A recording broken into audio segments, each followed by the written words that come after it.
চৰকাৰী টয়লেটৰ নিউ এটা আপডেট লৈ আহিছোঁ। সেইটো আপডেট হ'ল যিসকলে চৰকাৰী টয়লেটৰ কাৰণে অনলাইনত আবেদন কৰিলে সকলোৰে একাউণ্টত কিন্তু চৰকাৰী টয়লেটৰ পইচা সোমাই গ'ল। আপোনালোকে যদি চৰকাৰী টয়লেটৰ কাৰণে অনলাইনত আবেদন কৰিছিল তেনেহ'লে কিন্তু আপোনাৰ একাউণ্টত টয়লেটৰ পইচাটো সোমাই গৈছে। যিসকল মানুহৰ নাম ভেৰিফাই হৈ গ'ল, যিসকল মানুহৰ একাউণ্টত টয়লেটৰ পইচাটো সোমাই গ'ল, সেইসকলৰ এটা কিন্তু টয়লেটৰ নিউ ভেৰিফাই লিষ্ট আহি গৈছে। যদি আপোনালোকৰ সেইটো লিষ্টত নাম থাকে তেনেহ'লে কিন্তু আপোনাৰ একাউণ্টত টয়লেটৰ পইচা সোমাই গৈছে।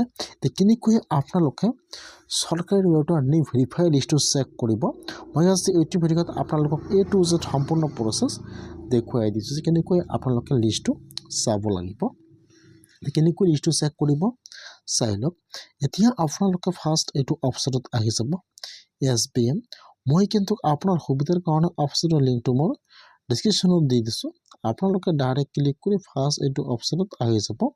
অহাৰ পিছত আপোনালোকে ফাৰ্ষ্ট ইয়াত আপোনাৰ ব্ৰাউজাৰটো ডেস্কটপ ছাইট কৰি ল'ব। তাৰপিছত আপোনালোকে অলপমান তলত আহি যাব। তলত অহাৰ পিছত ইয়াত চাব 1 নম্বৰত দি আছে নো ইয়ৰ স্বচ্ছ ভাৰত ডাটা।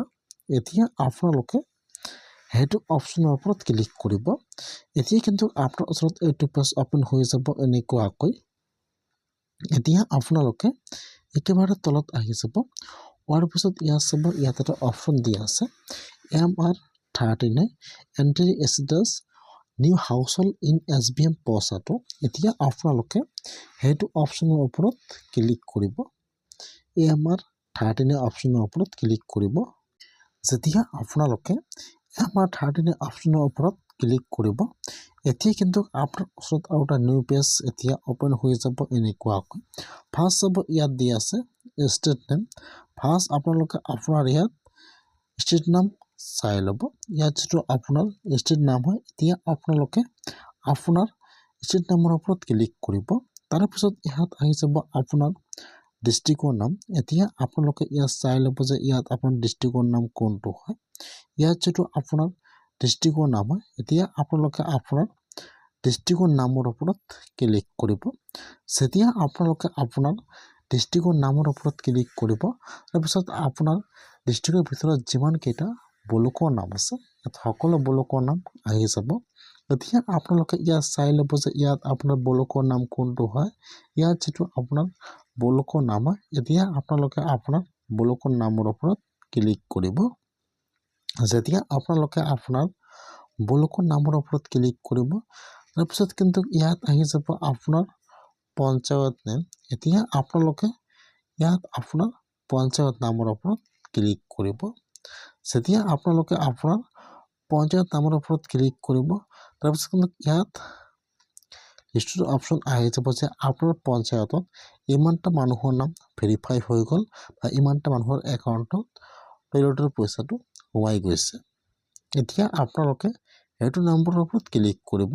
যেতিয়া আপোনালোকে সেইটো নম্বৰৰ ওপৰত ক্লিক কৰিব, এতিয়া কিন্তু আপোনাৰ ওচৰত ইয়াত লিষ্টটো অপেন হৈ যাব এনেকুৱাকৈ।